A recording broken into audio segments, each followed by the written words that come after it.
Baik, assalamualaikum warahmatullahi wabarakatuh. Eh, Metode selanjutnya yang akan kita bahas untuk menyelesaikan akar persamaan nonlinear adalah metode secant ya. Kita langsung coba buat grafiknya. Ini misalkan ada grafik, misal grafiknya seperti ini ya. Berarti ada X, ini fx kita, ini ya. Oke, kalau pada metode Newton-Raphson, kita kan membutuhkan sebuah garis singgung ya untuk mendekati akar persamaan kita yang asli ya, misalkan x0 gitu. Kalau kita buat garis singgungnya misalkan seperti ini saja gitu.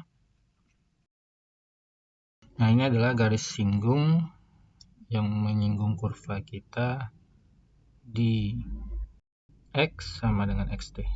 Kemudian dari garis singgung ini kita dapatkan nilai pendekatan akar persamaan kita, yaitu x1 ya.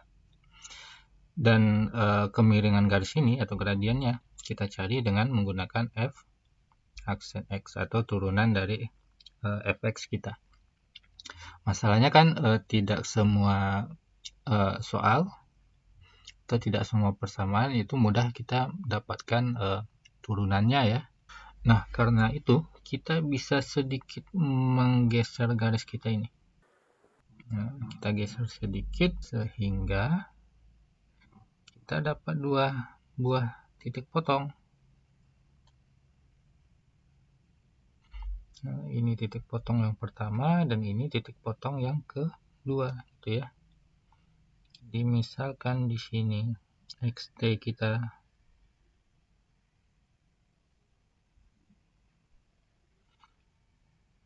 dan ini adalah xt 1 ya.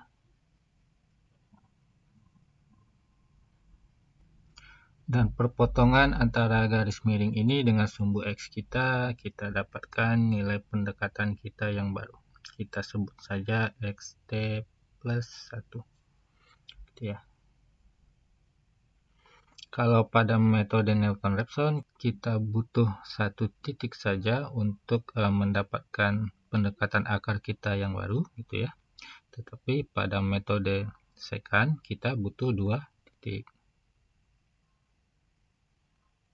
xt dan xt min 1.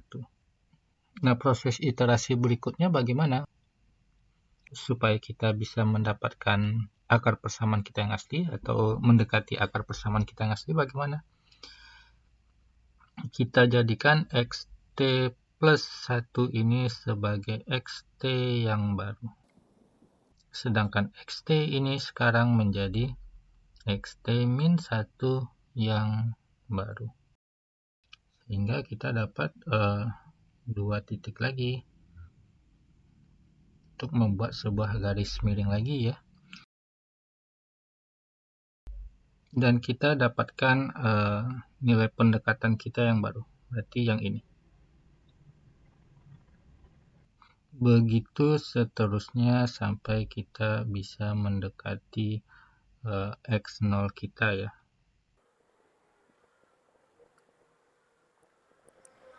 Jadi kan tiap iterasinya ini dari xt dan xt min 1 kita dapatkan xt plus 1 gitu ya. Nah, setiap iterasinya kita update nilai xt dan xt min 1 itu. Jadi setiap iterasinya xt plus 1 ini nantinya akan menjadi xt kita yang baru, kan gitu ya. Dan xt kita menjadi xt min 1 yang baru. Nah, ini kan yang kita lakukan setiap iterasinya ya, sehingga nilai pendekatan akar persamaan kita mendekati x0 yang kita inginkan atau mendekati x0 yang sebenarnya gitu ya. Jadi proses iterasinya ini sangat mirip sekali dengan iterasi yang ada pada metode Newton-Raphson ya. Nah, sekarang kita coba bagaimana menghitung nilai xt plus 1 dari xt dan xt min 1. Kita bersihkan dulu. Kalau kita tarik garis lurus di sini, ya, ini kan artinya akan ada sudut antara garis lurus kita dengan garis miring kita, ya. Berarti anggap ini alfa 1, dan untuk yang di sini alfa 2. Dan ini kan besarnya sama, ya, besar sudut alfa 1 dan alfa 2 itu sama. Sehingga tangennya juga sama. Tangen alfa 1 dan tangen alfa 2 juga sama. Di mana tangen alfa itu adalah delta Y per delta X, ya. Dan delta Y per delta X itu sebenarnya adalah sama seperti gradien. Delta Y untuk alfa 1 yang mana? Delta Y untuk alfa 1 kan berarti yang ini, ya. Jadi yang di sini kan fxt min 1. Sedangkan titik ini adalah fxt. Maka delta Y-nya adalah fxt min 1 dikurangi fxt gitu, ya. Itu delta Y-nya. Delta X-nya berarti kan yang ini. Delta X sama dengan ini xt min 1 dan yang di sini xt. Berarti delta X-nya xt min 1 dikurangi xt. Sehingga gradiennya atau tangennya ini sama saja dengan f xt min 1 dikurangi fxt dibagi xt min 1 dikurangi xt. Itu untuk alfa 1. Kalau untuk alfa 2-nya delta Y berarti yang ini, ya. Delta Y sama dengan tinggi Y-nya sendiri adalah fxt, ya. Kurangi 0, tentu saja kan di sini 0, ya. Dan delta X-nya adalah yang ini. Delta X sama dengan xt dikurangi xt plus 1. Sehingga gradiennya atau tangennya sama saja dengan fxt dibagi xt dikurangi xt plus 1.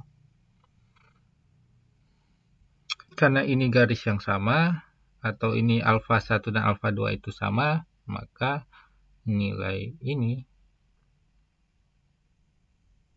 sama, ya. Kalau kita mau mencari xt plus 1-nya dari persamaan ini kan bisa, ya. Jadi xt plus 1-nya tentu saja di sini bisa kita tuliskan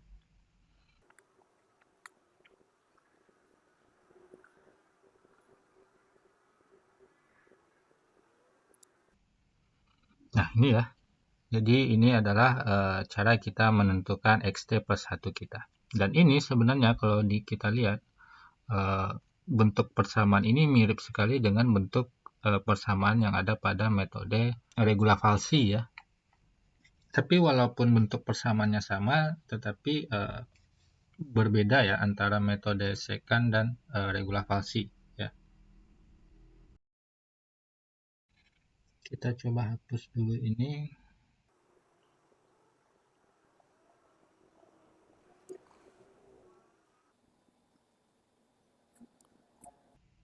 Kalau pada metode regula falsi, nilai pendekatan kita yang baru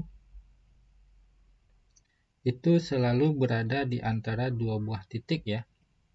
Kalau pada metode regula falsi dan bisection antara batas bawah dan batas atas, ya. Ini nilai pendekatan yang baru. Dan dia berada di antara dua titik, batas bawah dan batas atas, gitu. Dan akar persamaan yang kita cari juga berada di antara dua titik tersebut. Dan setiap iterasinya kita selalu memastikan bahwa X0 ini atau akar persamaan yang kita cari itu selalu pada sebuah rentang rank tertutup, gitu, ya. yaitu antara nilai pendekatan kita yang baru dengan salah satu titik batas kita gitu ya. Akibatnya, nilai pendekatan kita yang baru selalu mendekati nilai akar yang sebenarnya gitu ya. Nah, berbeda dengan metode terbuka ini ya. Pada metode secant, kita tidak pernah memastikan bahwa X0 itu berada di antara dua titik pendekatan kita sebelumnya gitu ya. Akibatnya, pendekatan kita yang baru bisa saja mendekati X0 atau konvergen, tapi bisa jadi di beberapa kasus tertentu XT1 ini atau nilai pendekatan kita yang baru itu malah menjauh ya, atau bersifat divergen gitu ya. Artinya bisa saja kita tidak menemukan akar persamaan yang kita cari. Sekarang kita coba buat langkah-langkahnya ya. Yang pertama tentu saja kita di sini tentukan atau definisikan efek kita ya.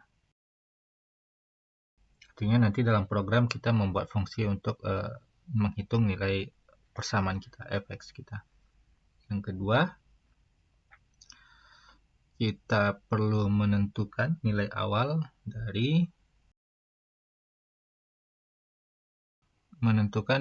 dari xt dan xt min 1. Nanti dari xt dan xt min 1 ini kita dapatkan xt plus 1 kita, atau hitung xt plus 1 gitu ya. Kalau dari proses iterasinya kan sebenarnya setelah kita dapat xt1 ini, xt1 itu kan menjadi xt yang baru ya.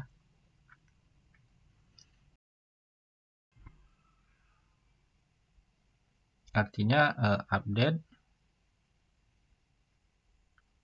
nilai xt dan xt min 1 kita, dimana xt kita yang baru adalah xt plus 1 dan xt min 1 kita adalah xt kita yang sebelumnya. Setelah itu apa? Setelah update nilai ini, maka ulangi ke langkah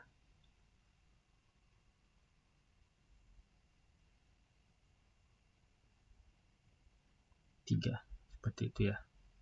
Tapi tentu saja kalau sekedar seperti ini program kita berulang terus tanpa berhenti ya. Jadi kita perlu menghentikan program kita atau kita perlu menghentikan loop kita. Kapan dia berhenti? Ketika errornya sudah kecil dari yang diperbolehkan. Artinya di sini kita perlu menghitung error.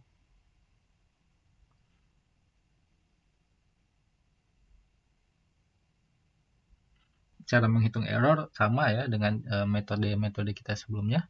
Kemudian cek apakah error itu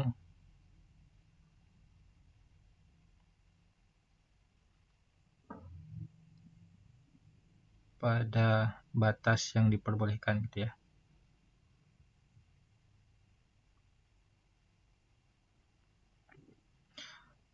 Atau kita menghentikan proses iterasi kita itu jika iterasinya pada batas maksimum yang diperbolehkan gitu ya. Apakah error pada batas yang diperbolehkan? Jika tidak, maka baru kita lakukan langkah yang ini.